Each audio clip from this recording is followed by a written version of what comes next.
का मतलब होता है कि हैलोअल्केन किन किन चीज़ों से रिएक्शन करके क्या क्या बनाता है। भौतिक गुण में क्या पढ़ते हैं? भौतिक गुण पढ़ते हैं हैलोअल्केन के कलर के बारे में, उसकी सॉल्बिलिटी के बारे में, उसकी स्टेट कैसी होती है, ठीक है ना, मेल्टिंग पॉइंट, बॉइलिंग पॉइंट क्या होता है, ठीक है। ये सारी चीज़ें पढ़ते हैं जनरली किसमें? भौतिक गुण में। रासायनिक गुण में रिएक्शन पढ़ेंगे कि हैलोअल्केन के रिएक्शन क्या क्या होते हैं। देखो तो जनरली हैलोअल्केन का फार्मूला ऐसे होता है RCH2CH2X। X कैसा काम करेगा? लिविंग ग्रुप की तरह काम करेगा। अब ध्यान से इधर समझो, अब होता क्या है, हैलोअल्केन मेनली ये दो रिएक्शन करता है, ये दो रिएक्शन देता है। कौन कौन सा? पहला सब्स्टिट्यूशन, पहला क्या देता है? सब्स्टिट्यूशन। हिंदी में क्या बोलते हैं इसको? विस्थापन। क्या बोलते हैं इसको? पहला तो होता है विस्थापन अभिक्रिया, और दूसरा क्या देता है ये? Elimination reaction. क्या देता है ये? Elimination reaction. हिंदी में क्या बोलते हैं इसको? विलोपन अभिक्रिया। हिंदी में क्या बोलते हैं इसको? विलोपन अभिक्रिया। अब देखो कैसे करेगा ये विस्थापन विलोपन, ठीक है। तो देखो विस्थापन का मतलब ध्यान से समझना, अगर कोई ग्रुप आए X को हटाकर उसकी जगह जुड़ जाए, ठीक, तो उसे क्या बोलेंगे? विस्थापन। जैसे देखो अगर विस्थापन होगा तो बताओ क्या बन जाएगा? ये जो दिख रहा RCH2CH2X तो बन जाएगा RCH2CH2, X की जगह कोई ग्रुप आके जुड़ जाएगा, ठीक है। अब ग्रुप हमेशा क्या हो सकता है? ग्रुप हमेशा होगा न्यूक्लियोफाइल। क्या होता है? इलेक्ट्रोफाइल न्यूक्लियोफाइल, पता है ना, पीछे पढ़ाए हैं, उसको रिवाइज कर लेना। तो मान लेते हैं Y। क्या मान लेते हैं? Y। मतलब कि कोई Y आया, ठीक है, Y आया, उसने X को हटा उसकी जगह ले लिया, तो बताओ क्या हो रहा है? विस्थापन ना। विस्थापन का मतलब क्या? अदला बदली करना। कोई एक चीज़ पहले से उसको हटा कोई दूसरा ला के वहाँ फिट कर दें, उसे बोलते हैं क्या बोलते हैं उसको? विस्थापन। जैसे मार्कर है ये, इसका कैप निकाल लिए, इसका इसमें फिट कर दिए और इसका इसमें फिट कर दिए, हो गया। क्या हो गया? विस्थापन। समझ आया नहीं आया? तो विस्थापन का मतलब समझ आ रहा है? बोलो। विस्थापन का मतलब जो भी लिविंग ग्रुप मतलब जो हैलोजन रहेगा, जो भी हैलोअल्केन रहेगा, उस हैलोअल्केन को हटा करके, ठीक, कोई दूसरा न्यूक्लियोफाइल यहाँ ला कर, इधर ध्यान दो, क्या कर रहे हो? उसको बोले थे बंद कर लो ना, बंद करो, पहले इसको समझो। इसको विस्थापन समझ आया? एलिमिनेशन क्या होता है? विलोपन। विलोपन मतलब ये देखो X निकलेगा, X क्या होगा? X निकलेगा, और साथ में जब निकलेगा तो बगल वाले से हाइड्रोजन लेके निकलेगा। तो देखो यहाँ दो हाइड्रोजन, इसको ऐसे भी दिखा सकते हो, ये H, ठीक। जब X जाएगा ना तो ये हाइड्रोजन क्या करेगा? लेके जाएगा। जब हाइड्रोजन लेके जाएगा तो जो बॉन्ड दिख रहा है ये आ जाएगा यहाँ पर, तो यहाँ क्या लग जाएगा? डबल बॉन्ड, ठीक है ना। तो कैसे दिखेगा ये? RCH double bond CH2। समझ आ नहीं आया? मतलब क्या है कि हैलोअल्केन जो है अगर सब्स्टिट्यूशन रिएक्शन देता है तो कोई एल्केन बनेगा, ठीक है, और अगर एलिमिनेशन रिएक्शन परफॉर्म करता है तो क्या बनाएगा? एल्कीन बनाएगा हमेशा, ठीक है। अब देखो सब्स्टिट्यूशन ना दरअसल दो तरह के होते हैं, एक इलेक्ट्रोफिलिक, एक न्यूक्लियोफिलिक। अब देखो तो यहाँ पर ना यही बगल में चल दे रहे, ये जो सब्स्टिट्यूशन है ये दो तरह का होता है, ठीक है। पहला होता है न्यूक्लियोफिलिक। क्या होता है? न्यूक्लियोफिलिक। दूसरा क्या होता है? इलेक्ट्रोफिलिक। क्या होता है? इलेक्ट्रोफिलिक। न्यूक्लियोफिलिक मतलब कोई न्यूक्लियोफाइल आए, किसी को हटा के उसकी जगह जुड़ जाए, और इलेक्ट्रोफिलिक मतलब कोई इलेक्ट्रोफाइल आए और किसी को हटा के जुड़ जाए। तो यहाँ पे जो क्या पढ़ोगे, यहाँ पे इलेक्ट्रोफिलिक या न्यूक्लियोफिलिक, तो यहाँ पे जनरली जो पढ़ते हैं वो क्या पढ़ते हैं? न्यूक्लियोफिलिक। समझा? तो यहाँ पे अब न्यूक्लियोफिलिक भी दो तरह के होते हैं, ठीक है। पहला मिलेगा, जिस पहले को बोलते हैं SN1 और एक को बोलते हैं SN2। ये बहुत डिटेल में है, इसकी मैकेनिज्म भी आती है और बुक में जितने भी ऑर्गेनिक के जितने चैप्टर हैं, जितने रिएक्शन हैं, उसमें मैक्सिमम क्वेश्चन यहीं से मिलेगा। ज़्यादातर रिएक्शन सब क्या है, SN1 SN2 ही है। इसलिए अगर यहाँ समझ में आ गया तो आगे चल के बहुत सारे रिएक्शन कर लोगे, ठीक है ना। क्योंकि एलिमिनेशन बहुत कम है, एडिशन ज़्यादा भी नहीं है।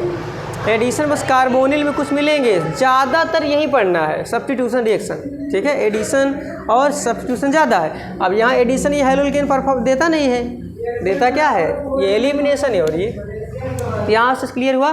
तो हेलोल्केन में सब्स्टिट्यूशन ऐसे होता है। सब्स्टिट्यूशन दो तरह का होता है, एक न्यूक्लियोफिलिक, एक इलेक्ट्रोफिलिक।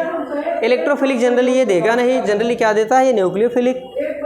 न्यूक्लियोफिलिक क्यों, क्योंकि जो निकल रहा है एक प्रकार का न्यूक्लियोफाइल वो भी होता है, ठीक है ना। तो आने वाला भी न्यूक्लियोफाइल होना चाहिए, ठीक है, ये चीज़ है। और अब न्यूक्लियोफिलिक दो तरह के होते हैं, SN1 SN2। समझ आया नहीं आया? चलो अब इधर बात करते हैं। देखो जो सब्स्टिट्यूशन होता है ये भी दो तरह का होता है। सब्स्टिट्यूशन भी एलिमिनेशन, एक को जनरली पढ़ते हैं E1 बोलते हैं, ठीक है, और एक को बोलते हैं क्या, E2 बोलते हैं। यहाँ पर भी दो पढ़ते हैं, E1 और E2। तो ये टोटल मतलब 4 तरह के रिएक्शन पढ़ने हैं। कौन सा, SN1 SN2 E1 और E2, मेनली इतने पढ़ने हैं। समझ आया नहीं आया? कुछ और एडिशन वाले ज़्यादा नहीं होते, एक दो रिएक्शन मिलेंगे, जैसे मैग्नीशियम मेटल वगैरह का होता है, वही एडिशन रिएक्शन देता है, बाकी एडिशन रिएक्शन नहीं। पहले इतना जल्दी से नोट करो, इसको नोट करो, फिर एक एक करके बताते हैं। नोट कर लिए? चलो देखो,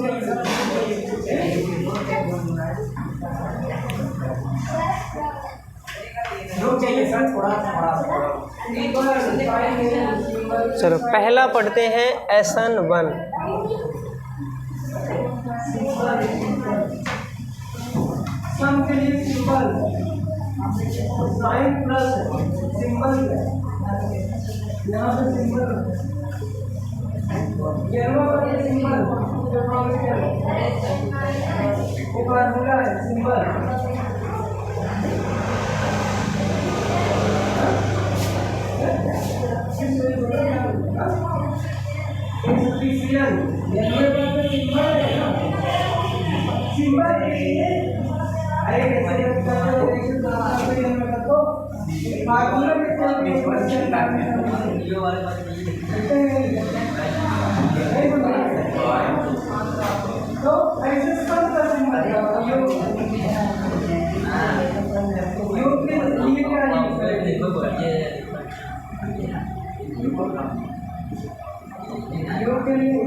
देखो तो पहले क्या देख लो, पहले SN1 और SN2, ठीक।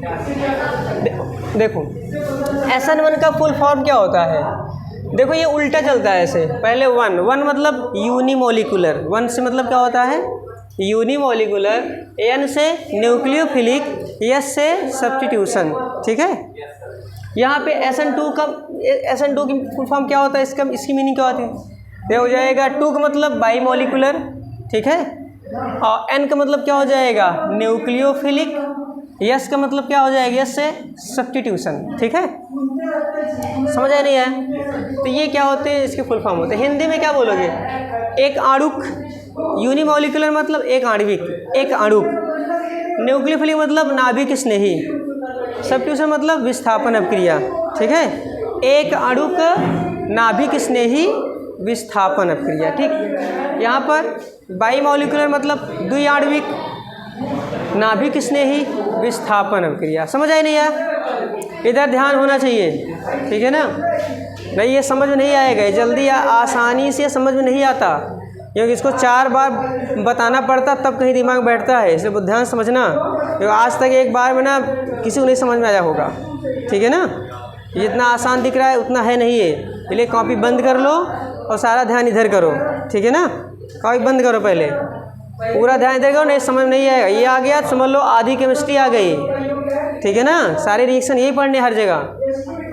तो देखो अब SN1 में होता क्या है, तो SN1 में ऐसे लिख लेते हैं, ये लेते हैं कार्बन, यहाँ पर CH3,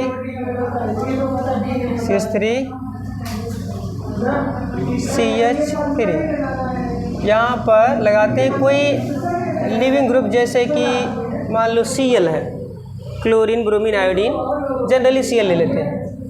अब क्या करते हैं, इसका अगर हम रिएक्शन कराएं, क्या लेकर के NaOH वगैरह ऐसे कुछ ले सकते हैं, ठीक, जैसे NaOH अगर ले लेते हैं, कोई न्यूक्लियोफाइल ले लेते हैं जनरली, वैसे बेटर, वैसे वाटर भी ले सकते हो, यहाँ पे वाटर ले लेते हैं HOH, ठीक है। तो देखो इसमें होता क्या है, इसमें ना ये रिएक्शन 2 स्टेप में कंप्लीट होता है।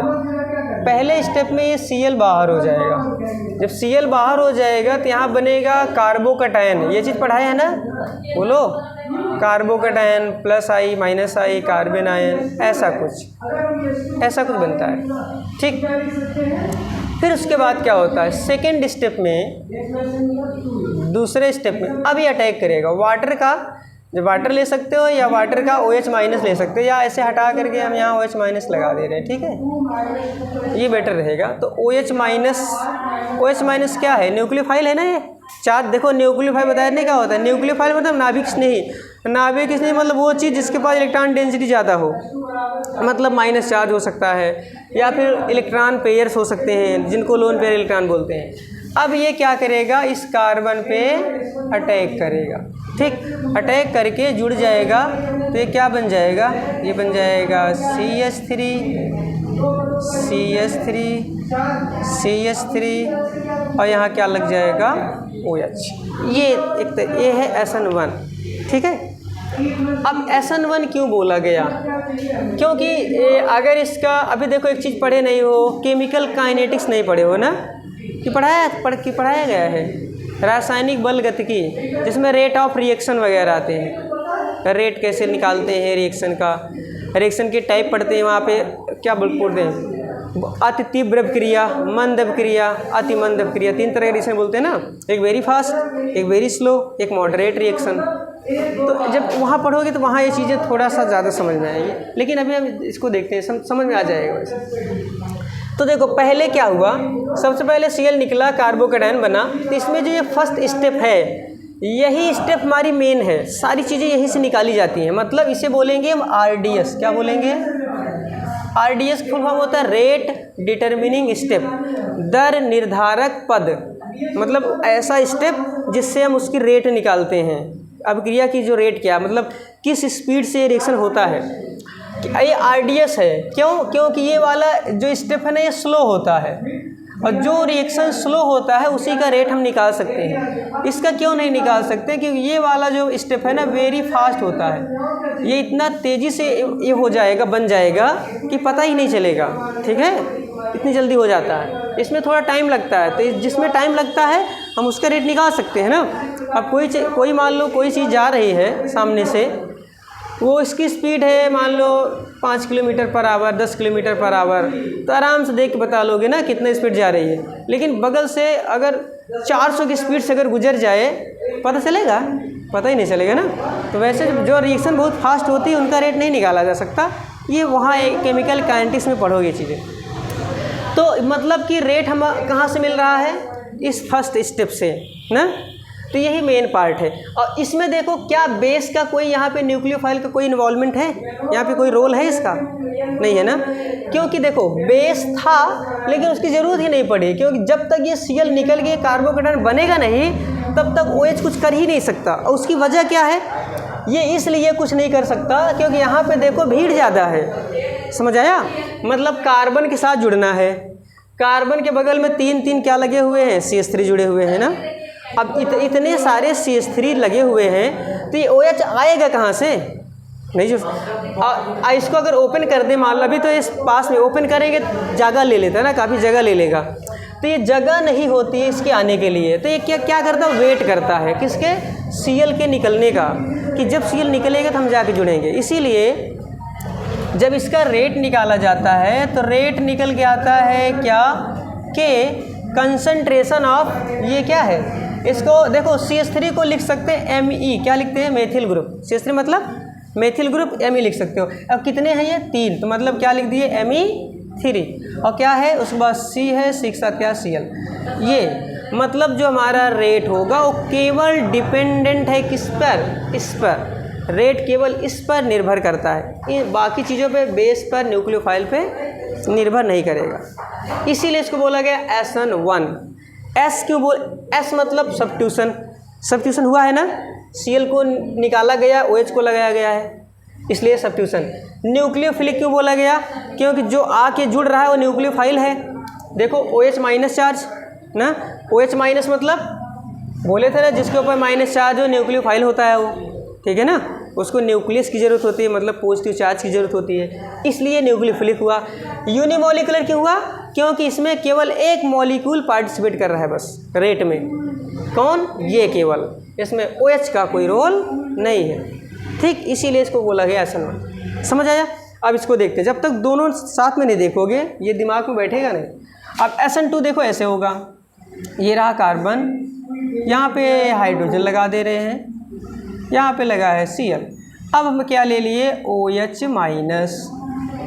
अब यहाँ पर इस केस में OH माइनस वेट नहीं करेगा कि Cl निकल के जाए तब मैं जाऊँ, ये कुछ नहीं करेगा, सीधा जाके पीछे से अटैक कर देगा, ठीक है। जब पीछे से अटैक करेगा तो यहाँ पे कुछ सेकंड के लिए ऐसा कुछ दिखता है, ऐसा कुछ दिखेगा, लगेगा, मतलब ये जो OH है इधर से ना ये अटैक करेगा और इधर से Cl क्या होगा, टूटना शुरू कर देगा, ठीक। ऊपर जैसा है वैसे हम लगा दे रहे हैं, हाइड्रोजन, ऐसा कुछ, ठीक है, ऐसा कुछ मतलब दिखता है, लेकिन ये होता नहीं है। दरअसल एक रिएक्शन एक स्टेप में हो जाए, इधर से जुड़ा, उधर से क्या हो गया, वो इधर से क्या हो गया, बाहर। तो मतलब फाइनली क्या मिलेगा, फाइनली मिलेगा Cl, ये C और ये क्या हो जाएगा, H। समझ आया नहीं है, ये बन गया। अच्छा सॉरी, यहाँ हाँ सही कह रहे हो यार, यहाँ OH आ रहा है ना, OH, ठीक है ना, इधर से OH अटैक। अब देखो यहाँ पर एक ही स्टेप में हो गया ना, है कि नहीं, मतलब ये दो स्टेप में हो रहा है, यहाँ एक ही स्टेप हो गया। अब इसका अगर रेट निकालोगे तो रेट इक्वल टू क्या होगा, K कंसंट्रेशन ऑफ जिस पे रेट डिपेंड करे। अब यहाँ पे रेट दोनों पे निर्भर करेगा, जब तक OH अटैक नहीं करेगा तब तक रिएक्शन होगी नहीं, ठीक है ना। मतलब इन दोनों का रोल है साथ में, ठीक, तो दोनों क्या करेंगे, रेट को प्रभावित करेंगे ना। तो मतलब इसका रेट क्या होगा, CH3Cl और एक ब्रैकेट में क्या हो जाएगा, OH नेगेटिव। तो देखो इसमें दो क्या हो रहे हैं, मॉलिक्यूल, इसमें मॉलिक्यूलरिटी मतलब आणविकता। अगर इसकी आणविकता निकालें, इसकी अगर हम आणविकता निकालें तो इसकी आणविकता कितनी होती है, इसकी आणविकता क्या होती है, 2, क्योंकि देखो दो अणु इसमें पार्टिसिपेट कर रहे हैं ना, एक ये तो रहेगा ही जिस पे रिएक्शन करवाना है, एक बिना इसकी रिएक्शन होगी नहीं। समझ आया नहीं है। लेकिन इसकी आणविकता चेक करो, बताओ क्या होगी आणविकता इसकी, आणविकता कितनी है, 1, क्योंकि इसमें एक ही पार्टिसिपेट कर रहा है, इसका कोई रोल ही नहीं है, ठीक है ना। वो तो बाद में आ रहा है और ऐसी जगह आ रहा है जहाँ रिएक्शन बहुत फास्ट हो जा रही है, वहाँ से हम रेट निकाल नहीं सकते। समझ आया। तो समझ आया ना। SN1 SN2 में, SN2 में क्या होता है, SN2 में बेस जो है मतलब न्यूक्लियोफाइल जो है वो अटैक करेगा और लीविंग ग्रुप को बाहर कर देगा, लीव हो जाएगा, निकल जाएगा, ठीक है। लेकिन इसमें ऐसा नहीं है, इसमें पहले हमारा जो भी लीविंग ग्रुप रहेगा पहले वो निकलेगा, ये कार्बोकैटायन बनेगा और कार्बोकैटायन के बाद क्या करेगा, न्यूक्लियोफाइल आकर जुड़ेगा। तो इसमें देखो बाई मॉलिक्यूलर क्यों बोले, क्योंकि दो बिना मॉलिक्यूल जब तक रहेंगे नहीं रिएक्शन नहीं होगी। न्यूक्लियोफिलिक क्यों बोले, क्योंकि जो आके जुड़ रहा है वो न्यूक्लियोफाइल है। सब्स्टिट्यूशन क्यों बोले, क्योंकि ये हटा के एक मतलब एक को हटा के दूसरा यहाँ पे लगाया जा रहा है, इसलिए सब्स्टिट्यूशन हुआ। चीज़ समझ में आई नहीं आई। अच्छा अब चलो एक चीज़ कोई बता सकता है ऐसा क्यों हुआ, क्यों इसने पहले अटैक करके निकाल दिया, इसमें क्यों पहले अटैक करके नहीं निकाल पाया, ऐसा क्यों नहीं हुआ। यहाँ भी कर सकता है ये OH पे अटैक करता Cl को बाहर कर देता, ऐसा क्यों नहीं किया है, क्या रीज़न हो सकता है, कुछ डिफरेंस दिख रहा है दोनों में।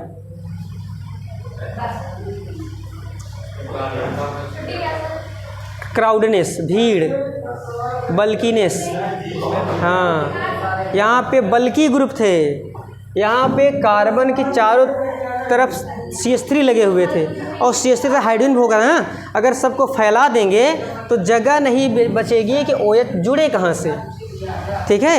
इस वजह से OH यहाँ पे अटैक नहीं कर पाया, वो पहले वेट किया Cl के निकलने का, समझ आया। यहाँ पे क्राउडनेस नहीं, छोटे छोटे हाइड्रोजन के एटम थे, ठीक है ना, समझ आया नहीं है। अब जब छोटे छोटे हाइड्रोजन के एटम होंगे तो क्या कोई दिक्कत नहीं हो, आसानी से क्या होगा, ये जगह जब बहुत सारी थी वेट नहीं करेगा Cl के निकलने का, जब Cl के निकलने का वेट नहीं करेगा सीधा अटैक कर देगा Cl को, क्या कर दे बाहर, समझ आया नहीं है। इसका मतलब जिसमें क्राउडनेस ज़्यादा होगी वहाँ पे कौन सी रिएक्शन होगी, SN1, और जहाँ पे क्राउडनेस कम होगी वहाँ कौन सी रिएक्शन होगी, SN2, समझ आया नहीं है। चलो देखो उसके बाद अब बात करते हैं किसकी, अच्छा एक और रीज़न बताओ।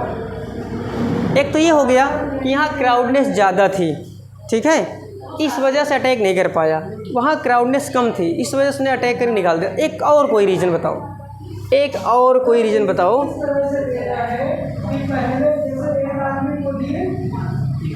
बोलो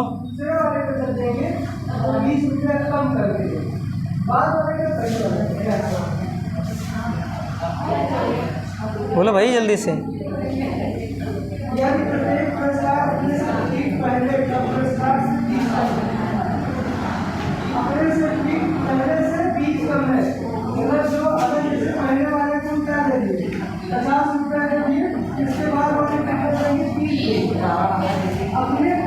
बताओ दूसरी वजह बताओ कोई, और क्या रीज़न हो सकता है।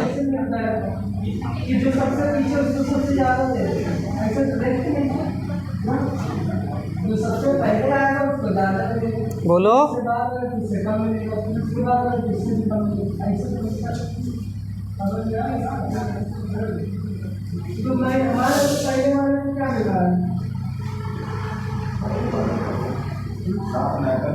बोलो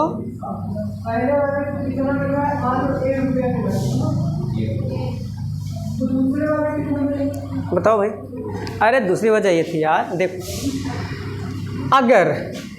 देखो अगर ये Cl ना, इसमें देखो Cl आसानी से निकल सकता है, क्यों, जब अगर Cl देखो इसमें क्या हुआ, OH जब नहीं था, न्यूक्लियोफाइल नहीं था, तब भी Cl आसानी से निकल सकता था, क्योंकि जब Cl निकलेगा तो ये बनेगा कार्बोकैटायन, और ये कार्बोकैटायन बनेगा तो देखो जो CH3 है ये पता है कौन से ग्रुप है, +I ग्रुप, क्या है ये +I ग्रुप है ना।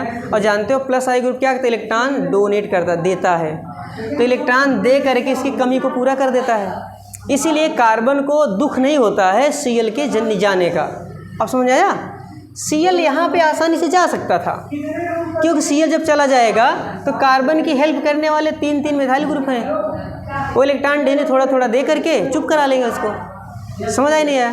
अगर मान लो Cl चला गया तो रोने लगेगा ये, ठीक है, गरीब हो जाएगी, इलेक्ट्रॉन कमी हो जाएगी, तो इसको चुप कराने के लिए 3 देखो फ्रेंड है ना, ये थोड़ा थोड़ा हेल्प कर देंगे, इसलिए शांत हो जाएगा, कोई दुख नहीं होगा, चलो जाने दो Cl, कोई दिक्कत नहीं, मेरे लिए 2-3 लोग मेरी हेल्प करने वाले हैं। लेकिन यहाँ Cl अगर निकल जाएगा तो इसकी कौन हेल्प करे, तो चिल्लाना शुरू कर देगा फिर, समझ आया। तो क्या ये Cl को छोड़ेगा, समझ आई नहीं आया। यहाँ कार्बन Cl को नहीं छोड़ सकता तब तक जब तक कोई उसकी हेल्प करने के लिए आएगा नहीं, समझ आया। क्योंकि अगर ये टूट जाएगा तो कार्बन पे आ जाएगा +4, अब +4 कौन देगा, यहाँ पे तो हाइड्रोजन है, हाइड्रोजन तो खुद ही इलेक्ट्रॉन खींचता है वो, समझ आया, इलेक्ट्रॉन तो खुद ही खींचता है वो।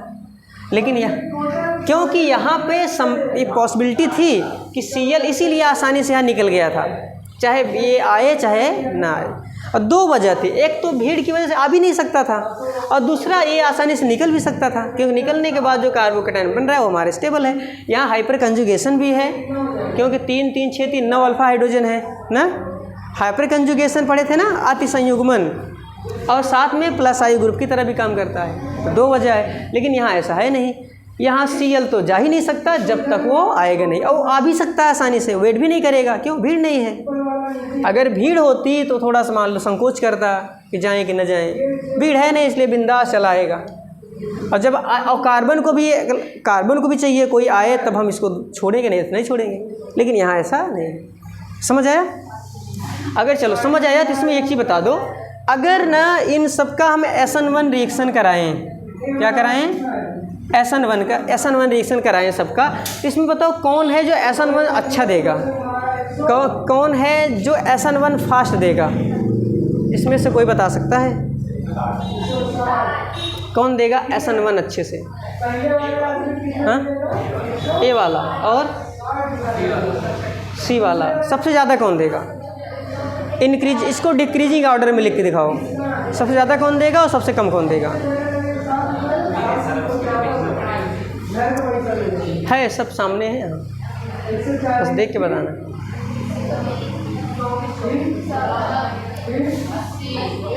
अब मान लो रिएक्शन करवा दें इसका ये सबका, तो बताओ ये, अच्छा बताओ ये कौन सा रिएक्शन देगा, SN1 कि SN2?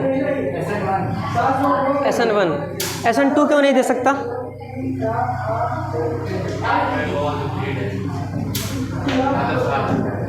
बोलो, चलो इसको बताओ, ये SN1 देगा SN2?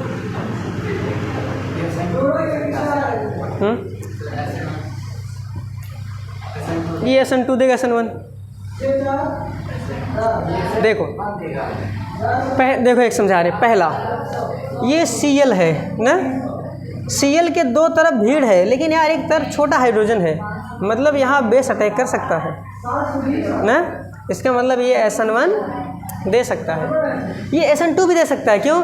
अगर Cl चला जाए, जो कार्बोकेटायन बनेगा, दो लोग हेल्प तो करने वाले हैं, दो प्लस आई ग्रुप है ना, मतलब 6 अल्फा हाइड्रोजन मिल जाएंगे, तो ये SN2 भी दे सकता है। अब इसकी बात करते हैं, ये देखो Cl जिसका जुड़ा है केवल एक ग्रुप है, मतलब यहाँ पे जगह काफ़ी खाली है, तो अगर खाली जगह है तो पहली चीज़ तो बेस अटैक कर सकता है, तो यानी SN2 तो देगा ही।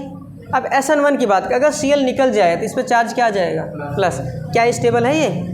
नहीं, क्योंकि एक ही ग्रुप तो है इधर इलेक्ट्रॉन देने वाला, इसका मतलब ये कौन सा रिएक्शन देगा?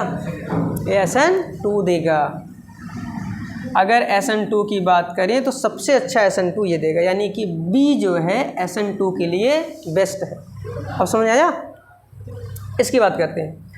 देखो ये Cl जिसके साथ लगा है, देखो 1 2 3 तीन ग्रुप हैं, भीड़ बहुत ज़्यादा है, अरे तो यही तो है। अब बताओ ये SN2 देगा SN1 देगा? बोलो, SN2 कहाँ से देगा? जगह कहाँ है यहाँ पर?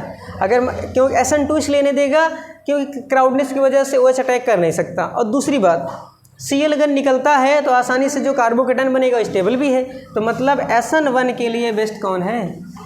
C है। ठीक, इसकी बात करते हैं। देखो ये Cl है, अब Cl देखो जिस कार्बन जुड़ा है प्राइमरी है, क्या है ये? प्राइमरी। तो मतलब ये कार्बन जब प्लस चार्ज बनेगा स्टेबल करने के लिए एक अल्फा हाइड्रोजन है, और प्लस आई भी कुछ खास नहीं है, तो इसका मतलब क्या देगा ये SN2 देगा। तो मतलब SN2 सबसे अच्छा कौन देगा? ये, उसके बाद ये D के बाद कौन देगा? A, D के बाद, अच्छा SN2 में जाएगा ये D के बाद कौन जाएगा? A, क्योंकि सेकेंडरी है, ये दे सकता है ये A, और ये बहुत कम देगा, कौन सा? C SN1 SN2 आसानी से देगा नहीं ना, इसलिए इसको एकदम पीछे को छोड़ दो। अब इसी को उल्टा कर दो, SN1 में कौन देगा? C के बाद सेकेंडरी कौन है? ये देखो यहाँ पे दो प्लस आई ग्रुप है, यानी कि A, उसके बाद A के बाद कौन? D, और ये ना के बराबर देगा, कौन है? D। समझ आई चीज़ें? मतलब अगर SN2 का ऑर्डर लिखें, SN2 का ऑर्डर क्या मिलेगा? यानी कि अगर तुम्हें SN2 कराना है तो हैलोएल्केन कैसा होना चाहिए? प्राइमरी। समझ आया? प्राइमरी अगर हैलोएल्केन है, ऐसा हैलोएल्केन जिस कार्बन केवल एक ग्रुप लगा होगा, तो आसानी से क्या देगा? SN2। उसके बाद कौन देगा? 2 डिग्री, और 3 डिग्री क्या करेगा? ना के बराबर। समझ आया? लेकिन वहीं पर अगर इसका ऑर्डर निकालें तो SN1 अच्छा कौन देता है? 3 डिग्री होना चाहिए, ठीक है ना? देखो 3 डिग्री है ना, ये 3 डिग्री बाद 2 डिग्री दे सकता है, 1 डिग्री लेकिन बहुत कम करेगा। समझ आया कि नहीं आया? इसको नोट कर लो, बाकी काम बाद में करवाएंगे, ठीक है।